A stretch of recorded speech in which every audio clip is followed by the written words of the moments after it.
Hello my dear student.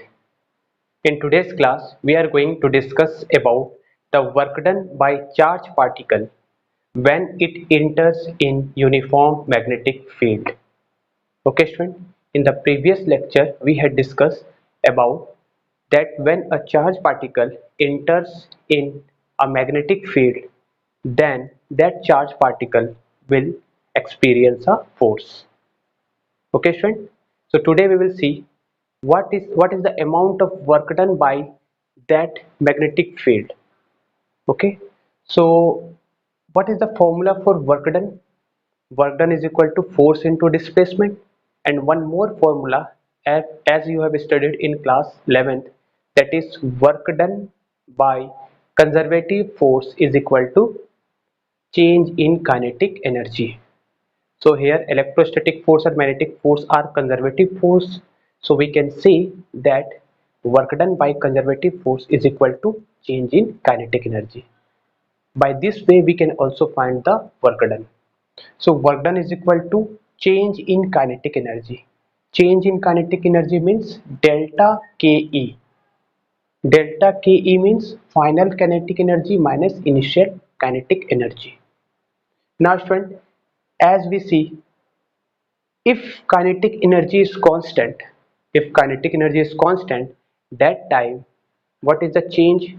Final is also same, initial is also same. So final minus initial gives zero work done.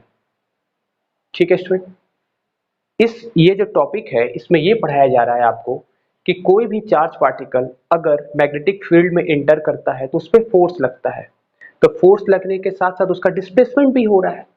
तो कितना work done करेगा, कितना work done करेगा, कौन कौन करेगा वर्क डन? Magnetic field. ठीक है, कितना वर्क डन करेगा वो हम निकालेंगे। वर्क डन आएगा जीरो, ये हम प्रूफ करेंगे। कभी कभी बाय डिफॉल्ट क्वेश्चन उल्टा भी आता है कि आपको ये प्रूफ करना है कि चार्ज अगर when a charge particle enters in uniform magnetic field, if a charge particle enters perpendicular to the uniform magnetic field, that time the work done is zero. तो चलो स्टार्ट करते हैं स्टूडेंट। मान लो ये तो आपको समझ में आ गया होगा कि work done is equal to change in kinetic energy. This is from work energy theorem. Okay student, ये अगर कांस्टेंट रहा तो फाइनल भी वही है, इनिशियल भी वही है, तो दोनों का चेंज कितना आएगा? जीरो। एक सिचुएशन में ले रहा हूं, ये क्रॉस रिप्रेजेंट करता है मैग्नेटिक फील्ड इनवर्ड। क्रॉस क्या रिप्रेजेंट करता है? मैग्नेटिक फील्ड लाइंस इस प्लेन के इनवर्ड में है। ठीक है, जैसे अगर मैं आपको कोऑर्डिनेट सिस्टम में बताऊं तो ये है, ये अंदर की तरफ मैग्नेटिक फील्ड, और मैं ऐसा मान रहा हूं चार्ज ऐसे इंटर कर रहा है। मैग्नेटिक फील्ड कैसा है? इस प्लेन के परपेंडिकुलर है। क्रॉस का मतलब होता है perpendicular to the plane of this board and it is inward. Magnetic field exist कर रहा है इस बोर्ड के अंदर, मैग्नेटिक फील्ड एग्जिस्ट कर रहा है इस बोर्ड के अंदर। कैसा? इस प्लेन के परपेंडिकुलर इनवर्ड डायरेक्शन में। ठीक है, तो हम इसको ऐसे समझ सकते हैं, ये इनवर्ड हो गया। और चार्ज पार्टिकल कोई भी हो सकता है, पॉजिटिव चार्ज, नेगेटिव चार्ज, ठीक है, अल्फा पार्टिकल्स, कोई भी चार्ज पार्टिकल हो सकता है। ये ऐसे इंटर कर रहा है, तो बताओ दोनों के बीच का एंगल कितना हो गया? मैग्नेटिक फील्ड इधर ऐसे है और चार्ज पार्टिकल ऐसे, तो इन दोनों के बीच का एंगल आप देख सकते हो, इन दोनों के बीच का एंगल कितना है? 90 डिग्री। तो ऐसे चार्ज इंटर कर रहा है v वेलोसिटी से। ओके स्टूडेंट, थोड़ा विजुअलाइजेशन है इसमें। अब देखो, हमने आपको बताया था the force experience by this charge particle, ये v वेलोसिटी से अंदर जा रहा है, तो ये फोर्स कितना एक्सपीरियंस करेगा? ये लॉरेंस ने बताया था। कितना एक्सपीरियंस करेगा? F magnetic is equal to Q V cross B। यहां पर what is Q? Q is magnitude of charge. Q is magnitude of charge. What is V? V is the velocity of charge particle. Velocity of charge particle. What is B? Uniform magnetic field. Why it is uniform magnetic field? They are equally spaced. The distance between them is equal. That's why we can say that it is equal uniform magnetic field. Or you can also draw in this way. This is uniform magnetic field. The length is same and they are in same direction. So we can say this is uniform magnetic field. ठीक है student. v क्या है, charge की velocity, b क्या है, uniform magnetic field, f क्या है, f is called magnetic force experience by a charge particle, magnetic force experienced by a charge, that is q, magnetic force experienced by charge q, magnetic, b means uniform magnetic field, v is the velocity of charge which is entering, how it enters normally, I already tell you। इससे पहले वाली class में मैंने आपको बताया था कि v किसी एंगल पे था, वो अलग था। मैंने यहाँ एक पर्टिकुलर कंडीशन लिया है, क्या लिया कि if we take theta is equal to 90 degree, theta is equal to 90 degree means what, ये मैग्नेटिक फील्ड था अपना येलो वाला ऐसे, ठीक है, ये मैग्नेटिक फील्ड है और चार्ज ऐसे इंटर कर रहा है, देखो ये मैग्नेटिक फील्ड अंदर की तरफ और चार्ज ऐसे इंटर कर रहा है, तो इसके बीच का एंगल कितना है अभी, क्योंकि B और V के बीच को ही क्या बोलते हैं, theta. What is theta, theta क्या है यहाँ पर, थीटा है एंगल, किसके बीच का, angle between V and B, very very important, V and B, velocity और मैग्नेटिक फील्ड के बीच का जो एंगल होता है उसे ही क्या कहते हैं, थीटा कहते हैं। ठीक है, ये हमारा थीटा है। अगर ये 90 डिग्री है, थीटा अगर 90 डिग्री है, तो यहाँ पर कौन से वेरिएबल है बताओ, ये तो स्केलर क्वांटिटी है, तीन वेरिएबल कौन हो गए, फोर्स, वेलोसिटी और मैग्नेटिक फील्ड, ये तीनों आपस में क्या होंगे, perpendicular. This is very very important. क्या बताया देखो, मैग्नेटिक फील्ड इस साइड, चार्ज की वेलोसिटी इस साइड, तो फोर्स किस साइड लगेगा, नीचे की तरफ, तो तीनों आपस में कैसे हो गए, तीनों आपस में परपेंडिकुलर हो गए, मतलब 90 डिग्री है। और जब भी, सुन लो मेरी बात, जब भी फोर्स और वेलोसिटी परपेंडिकुलर होता है, that time the particle execute circular motion.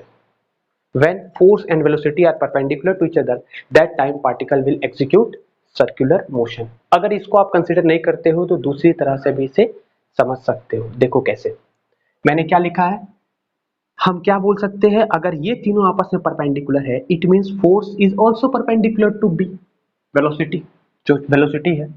तो हम क्या जानते थे 11th में हमने ऐसा पढ़ा था, if two vectors both are vectors, velocity is also vector and force is also vector quantity. If two vector quantities are perpendicular to each other, then we can say their dot product is 0. So we can write here F dot V is 0. What is the formula for F? F is equal to ma, mass into acceleration. This is velocity. And we can, in differential form, we can write velocity is equal to dv by dt. Change in velocity upon change in time. Time तो scalar quantity है, इसके ऊपर arrow देने का कारण है both are vector quantity. अब हम इसे एक्चुअली में काइनेटिक एनर्जी के फॉर्म में कन्वर्ट करना चाहते हैं, क्योंकि मैंने आपको स्टार्टिंग में बताया वर्क डन हमें जीरो प्रूफ करने के लिए काइनेटिक एनर्जी क्या करना पड़ेगा, कांस्टेंट। तो ये करने के लिए हमें ये सब करना पड़ रहा है, तो हम क्या लिखेंगे, देखो मल्टीप्लाइंग एंड डिवाइडिंग बाई 2, इस इक्वेशन को 2 से मल्टीप्लाई कर देंगे और 2 से डिवाइड कर देंगे, तो हमें क्या मिलेगा स्टूडेंट, ये मिलने वाला है, देखो 2 हमने बाहर रख दिया, ये 2 अंदर चला गया, 2 into d v dot v upon d t, 2 बार ये है, तो 2 बार है तो इसको अलग अलग करके लिखेंगे, तो एक एक ऐसे लिख सकते हैं, दोनों को ऐड करके, है ना, 2 है मतलब 2 टाइम्स है ये, तो इसको 1 ये टर्म पूरा लिख सकते प्लस 1 ये पूरा टर्म ऐसे लिख सकते इज इक्वल टू 0।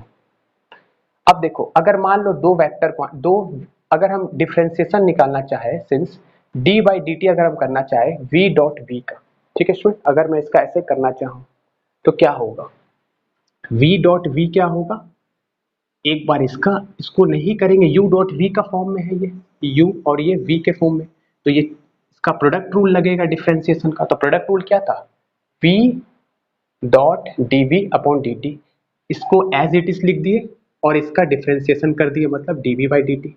सेकेंड में क्या करेंगे, पहले वाले का डिफरेंशिएशन कर दिए और इसको एज इट इज रख दिए। ये तो सिंपल चेन रूल है जो आपने पढ़ा था, d by d t u dot v क्या होता था, u d v by d t plus v d u by d t, ठीक है, ये आपने ऐसा पढ़ा था चेन रूल।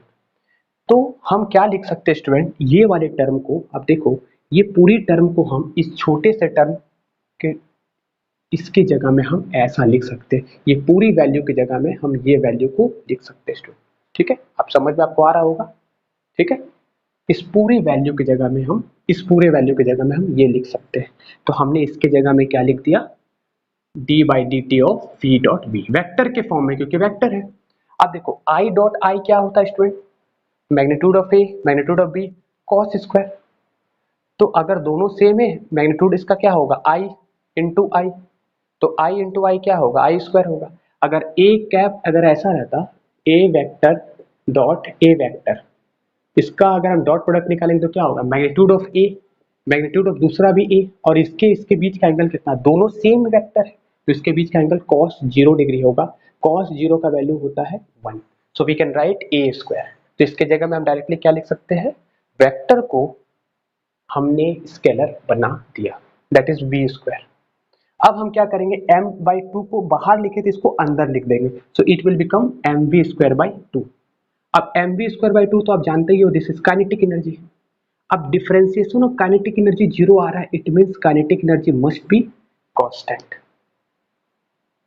अगर काइनेटिक एनर्जी का डिफरेंशिएशन कांस्टेंट आ रहा, 0 आ रहा है, किसी भी कांस्टेंट का डिफरेंशिएशन क्या होता है, अगर मैं बोलूं D by d t of 2 क्या होगा, 2 एक कांस्टेंट नंबर है, 0 होगा। तो यहाँ ऑलरेडी 0 आ रहा है, काइनेटिक एनर्जी का डिफरेंशिएशन 0 आ रहा है, तो जरूर काइनेटिक एनर्जी क्या होगी, kinetic energy must be constant. That's why if kinetic energy is constant, so we can write here, you can see here that kinetic energy is constant, then work done is 0. Okay student, I hope I am clear, you copy all this thing.